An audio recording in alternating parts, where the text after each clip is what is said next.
Assalamualaikum Dunsana.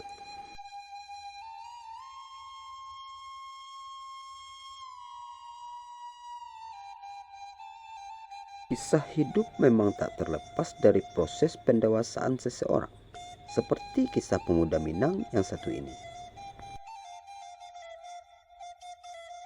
Kisah seorang pemuda Minang yang bernama Malik kembali menjadi inspirasi bagi anak muda. Dikatakan bahwa Gegara selalu diremehkan, dirinya kabur ke Mekah. Kisah Malik ini disampaikan oleh ulama besar Indonesia, Abdul Malik Karim Amrullah alias Buya Hamka, lewat memoir Kenang-kenangan Hidup yang diceritakan ulang oleh peneliti Prancis Henry Chambers Loer dalam buku Naik Haji di Masa Silam.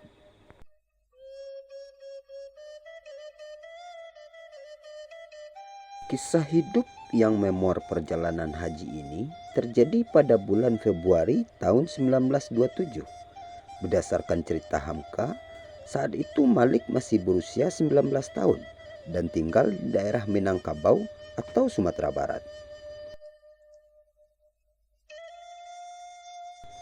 Entah apa penyebabnya, suatu hari dia merasa sangat kecewa dan tersinggung karena merasa diremehkan oleh seluruh lingkungannya, khususnya oleh ayahnya sendiri. Dengan penuh rasa kesal, Malik mengambil keputusan terbesar dalam hidupnya, meninggalkan rumah dan pergi ke Mekah untuk naik haji. Dia percaya kepergiannya ke rumah Allah itu akan membuat reputasinya terangkat dan tidak lagi dipandang sebelah mata oleh keluarga dan teman-temannya. Namun masalahnya, dia tidak punya uang banyak, tidak ada dukungan moral pula, dan tidak ada jaminan apapun.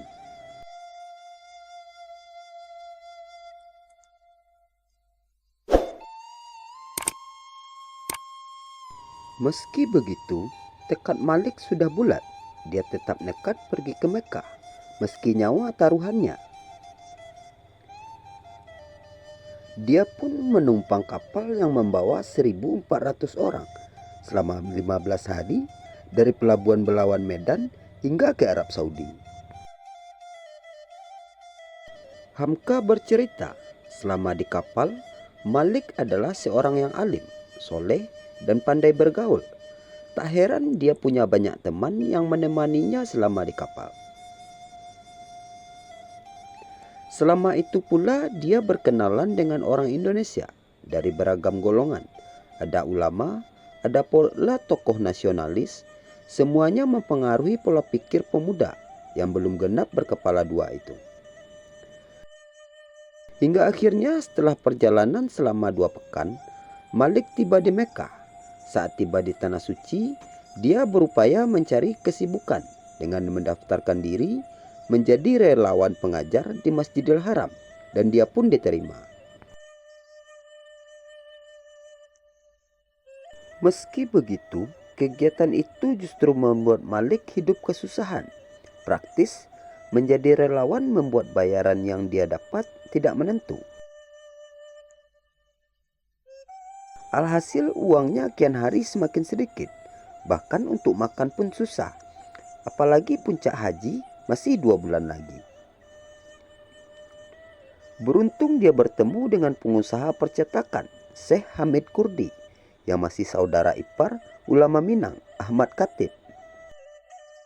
Dia diterima sebagai juru tulis selama 2 bulan.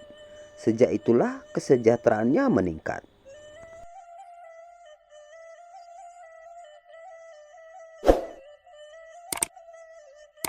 Singkat cerita, waktu yang ditunggu pun tiba. Tepat pada bulan Mei, rangkaian pelaksanaan haji pun dimulai. Namun saat puncak haji berupa wukuf di Arafah, dia nyaris meninggal. Cuaca panas Arafah membuat Malik sakit parah sampai tidak dapat keluar dari kemahnya. Wukuf sebagai pengalaman luar biasa disertai keadaan lemah dan berbahaya, menghasilkan goncangan jiwa hebat. Ia bersiap meninggal, tulis Hamka.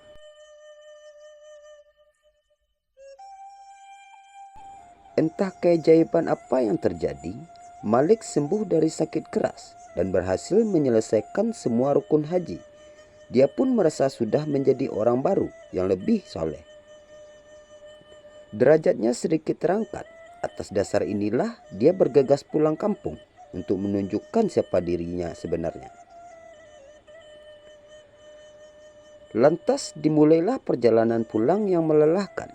Akibat tidak punya uang, dia harus jalan kaki dari Mekah ke Jeddah, lalu lanjut lagi ke pelabuhan, lalu kemudian berlanjut 15 hari lagi ke kapal laut. Barulah setelah waktu perlayaran selesai, dia tiba di tanah Sumatera.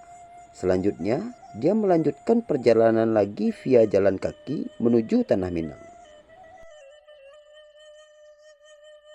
Hingga akhirnya, setelah menempuh lebih kurang sebulan perjalanan, dia sampai di tanah kelahirannya, berjumpa dengan teman, sanak saudara, dan keluarga. Dia pun tak lagi diremehkan oleh lingkungannya.